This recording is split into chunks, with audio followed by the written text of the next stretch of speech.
실제 시장 참여자가 바라보는 시장의 모습. 오늘은 앰플리파이 ETF의 한동훈 상무와 함께 알아봅니다. 안녕하십니까?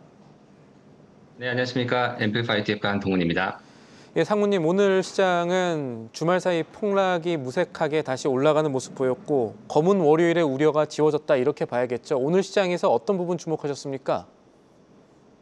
네, 일단 금요일에 시장이 극심한 변동성을 보였던 이유가 새삼 새로운 내용은 아니었거든요. 우리가 알고 있었던 관세 전쟁의 일환이었죠.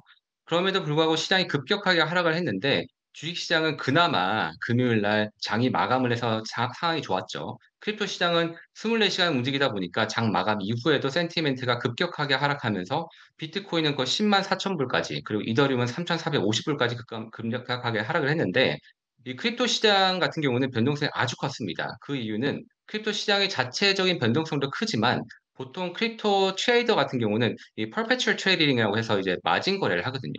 10배, 20배, 50배 이런 마진 트레이딩을 많이 하다 보니까 마진 콜이 발생을 하고 레버리지 물량들이 청산이 되고 근데 이것이 시장을 떨고요. 떨구게 되면은 마진 콜이 또다시 발생하고 연쇄 청산이 이루어지다 보니까 시장 하락폭을 크게 키웠던 것 같습니다. 이번 청산 규모가 190억 달러라고 하는데 2021년도 FTX 사태 이후로 최대폭이었습니다. 다행히 일요일 정도에 수습이 되면서 좀 반등을 했죠. 근데 이번 건을 바라보면서 어쩌면 시장에서는 한번 하락을 바라고 있었던 거 아닌가라는 그런 생각도 하게 됩니다. 특히 이번 하락에 프로그램 매매가 많았다는 점을 봤을 때 기관들이 주도가 있었다는 건데 지난번 시간에도 한번 말씀을 드렸던 적이 있는데 9월에 역사적으로 변동성이 컸다는 사실 그리고 올해도 반복적인 셧다운 이슈도 발생을 했었고 거기에 기관 관세 불확실성이 여전히 있었는데 그럼에도 불구하고 이제 그러다 보니까 기관들이 보수적으로 포트폴리오를 가져갔죠. 그런데도 시장이 상승을 하다 보니까 뭔가 기관 입장에서 약간 좀 찝찝했던 입장이 분명히 있었을 것 같습니다. 그러한 가운데 이제 금요일 발생한 이벤트가 여기에 기관들이 반작용으로 작용을 했다라고 생각합니다. 프로그램에 대량 매도가 나왔고 시장이 한번 충격을 받다 보니까 여기에 놀란 리테일 자금도 매도가 나왔고 이러한 것이 결국은 이어졌다고 생각을 하고요. 이번 하락을 통해서 오히려 기관들 입장에서는 약간 '막혔던 혈이 뚫렸던 거 아닌가. 약간 조금 체했던 게 조금 풀렸다.' 이렇게 좀 생각을 할 수 있겠습니다. 다만 중요한 것은 트럼프의 관세 불확실성 같은 경우는 임기 내내 계속될 거라고 예전에도 말씀드렸지만 이번에도 여실히 드러났죠. 이러한 움직임은 계속 이어질 것이라고 생각이 들기 때문에 그럼에도 불구하고 중국 같은 경우에는 서로 미국과 미중 간에 서로 타격이 크기 때문에 강대강으로 나가지만 '레드라인은 넘지 않을 것이다.'라고 생각합니다. 결국 이러한 이벤트는 발생할 경우에는 좋은 매수 기회를 주지 않는가 생각합니다.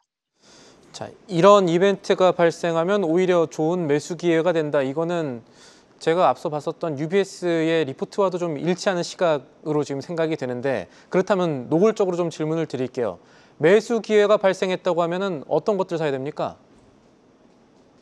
네. 앞에서 말씀드렸듯이 약간 지금 같은 시기에는 되게 재밌는 것이 뭐냐면은 최근 4월 이후에 그 6 개월 정도의 성과를 보게 되면은 위험 자산과 안전 자산이 함께 오르는 그런 모습을 보이고 있는 것입니다. 근데 이것이 솔직히 말이 안 되는 것 같지만 저희가 지금의 상황을 보면 좀 이해가 가죠. 왜냐하면은 새 정책이 발생하고 나서 생기는 그런 불안감 때문에 최근에는 은이 더 랠리죠. 그래 갖고 금과 은 같은 랠리가 있었고요. 그와 동시에 솔직히 이제 실적에 받쳐주는 특히 성장주 같은 경우에 대한 메리트가 여전히 있다 보니까 이런 성장주에 대한 그런 위험 자산 역시 동반 상승세를 보이고 있는 겁니다.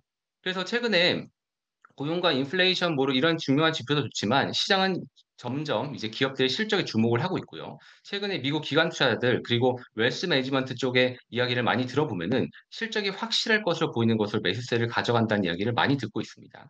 특히 이제 AI 쪽이 되겠죠. 그래서 향후 AI 쪽으로 자금 유입이 실제로 되는지 관심 있게 지켜볼 필요가 있고요.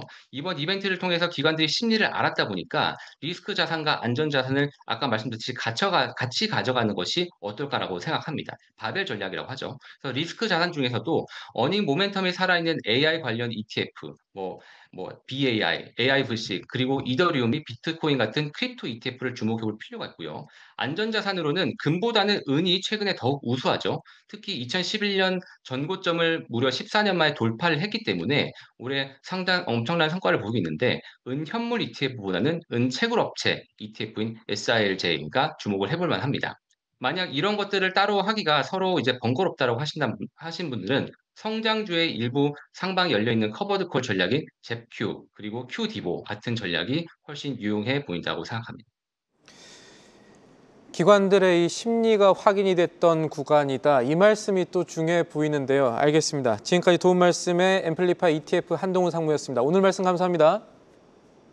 감사합니다. 계속해서 다양한 경제 이슈를 알고 싶다면 구독과 좋아요, 알림 설정 부탁드립니다. AI 캐스터 권미정이었습니다.